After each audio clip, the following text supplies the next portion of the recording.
Hello everyone, ako si Sir Mario Fulier. And ako naman po si Ryan Martin Bonza. Welcome to St. Francis Diaries. Sayang lang ang pagmamahal, sa'yo ay inilaan, hindi ko inakala. Today's special sapagkat ito ang pilot episode natin. Yeah, so simulan na natin. Gemma, please give us the Thank you. Dear Sir Mario, You can just call me Tekken Girl. I'm a third-year high school girl na in love sa isang fourth-year boy. Ang pangalan ng crush ko ay si James. And I have always loved him since I was in first-year high school. Ang problema po ay, James is out of my league. He is super handsome, very smart, magaling sa gitara at captain ng basketball team ng St. Francis. Pinagkakaguluhan siya ng fans niya wherever he goes. OMG!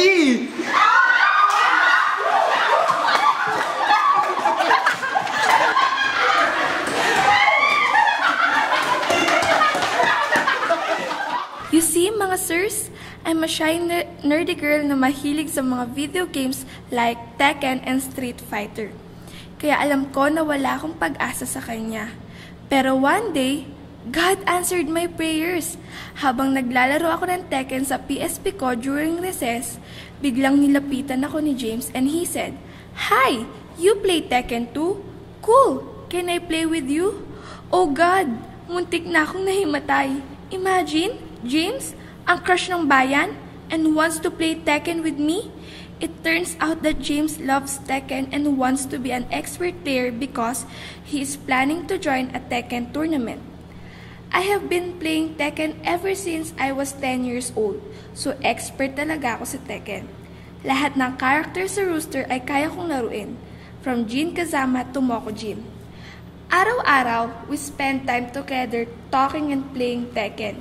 In the classroom, in our house, in his house, sa school, sa mall, everywhere. I taught him all the techniques of the game katulad ng just frame moves, wave dash, at lahat ng pasikot-sikot ng EWGF or Electric Wind God Fist. He would spend the whole day with me and only me. Dahil sa training naming dalawa, he finally won the tournament and became the Tekken champion of Quinta. I thought we have a connection already. I thought we had something special. Then, dumating na ang GS prom. I was so sure he will ask me out as a special date. At first, kala ko he was shy and waiting for the right moment to ask me. I waited and waited until yung day ng GS prom. I even bought a dress that I wore, still hoping that he will ask me out. Pero pagdating ng GS prom, I saw him with another girl. Sobrang napahiya ako. I did not know what to do. It was the most embarrassing day of my life. I ran home and cried until I cannot cry anymore. Bakit? Why didn't he ask me to be his date when every day we were together? I thought kami na. I worked so hard to teach him Tekken. Kahit yung pag-aaral ko, pinabayaan ko na.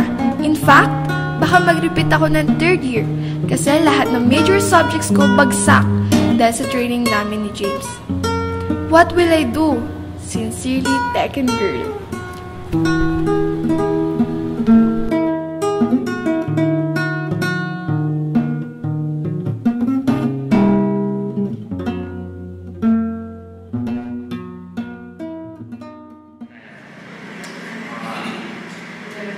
Tekken Girl, napakalungkot ng iyong liham.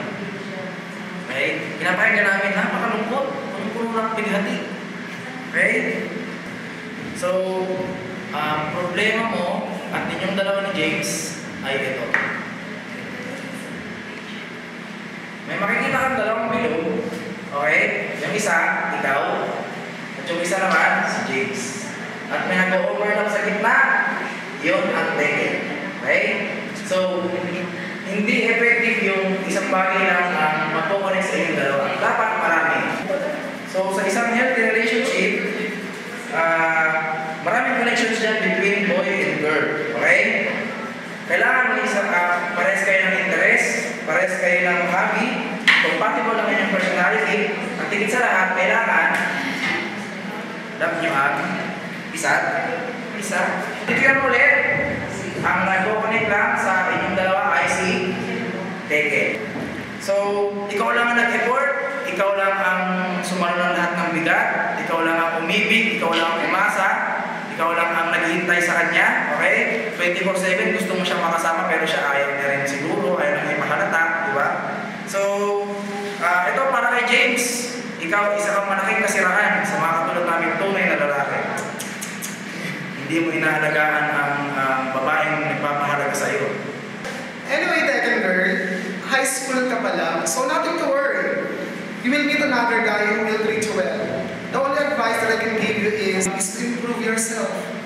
Huwag lang Tekken na matupagin mo. Study hard. Join extracurricular activities in your school. Find your other talents and especially have faith in God.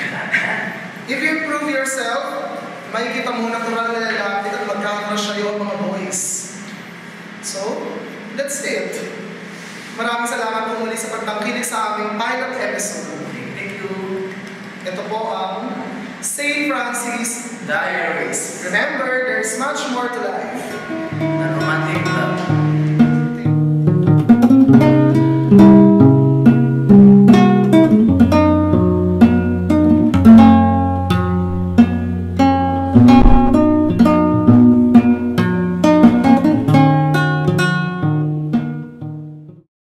Con los terroristas.